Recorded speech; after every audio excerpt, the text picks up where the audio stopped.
Welcome to the Powers Podcast. I'm your host, Ryan Powers. This is my guest, Sam Crock. And today we're going to be talking about the American Revolution.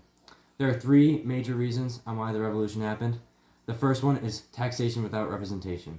The American colonies were subject to British taxes without having any representation in the British Parliament. People that lived in these colonies at the time believed this violates their rights and privacy. The saying, no taxation without representation, became a rally cry. This eventually led to the Boston Tea Party. We will show a clip of the real Boston Tea Party in 3, 2, 1. This will show King George.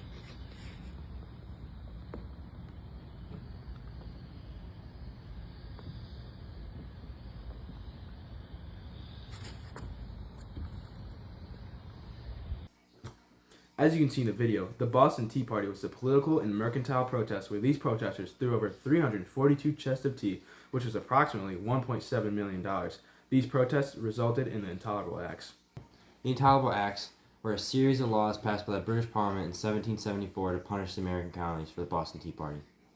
These laws were the Boston Port Act, which closed the port of Boston to restrict trade, the Massachusetts Government Act, which restricted the government of Massachusetts Bay and gave more power to the British Crown, the Administration of Justice Act that ensured fair trials for British officials in Massachusetts Bay County, and the Quartering Act, which allowed British troops to be housed in private buildings. The third reason why the American Revolution started were the post-French and Indian War tensions. The war ended with the signing of the Treaty of Paris in February 1763, which gave the Kingdom of Great Britain control of Canada and Spanish Florida, and France gave up all claims to Canada, and Louisiana was given to Spain. The British installed permanent military units in the Americas to defend their new territory, which required additional revenue. The war's aftermath led to widespread discontent among American colonists. The British government attempted to pay off the war debt by imposing taxes such as the Stamp Act on the colonists, which led to increased resentment. Hey Ryan, have you heard of the Declaration of Independence? It's massive right now. No, I haven't. Is it one of those who know kind of things? Yeah, it is. The purpose of the Declaration of Independence was to explain the colonists' right to revolt and to announce the creation of a new country. The Declaration was structured into different parts, including an introduction, a preamble, an indictment, and a denunciation, and a conclusion. The influence of this is just massive, inspiring the monumental French Revolution. The Declaration of Independence proclaimed that the principle of all men are created equal and that the people have the right to form a new government if their rights are taken away by said government. The groups who were left out at the time of signing were poor white men, women, Native Americans, and African Americans. Oh, I understand it now. This changed American society by ensuring political independence, unifying the colonies, and ensuring individual rights.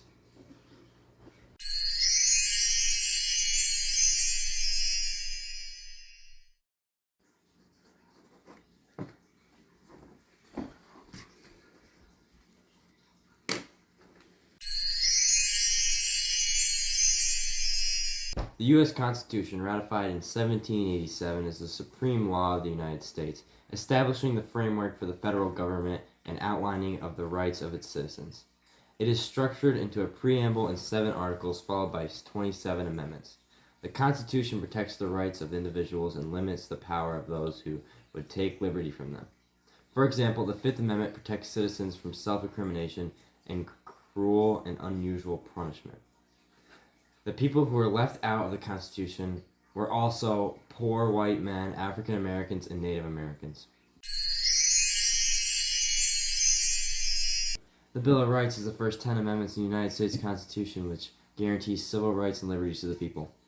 One of the most important amendments in the Bill of Rights is the First Amendment, which protects freedom of speech, religion, and the press, as well as the right to peacefully protest and petition the government. It spells out America's rights in relation to their government. It guarantees civil rights and liberties to the individual. Who was left out of the Bill of Rights again? Again, it was poor white people, African Americans, women, and Native Americans.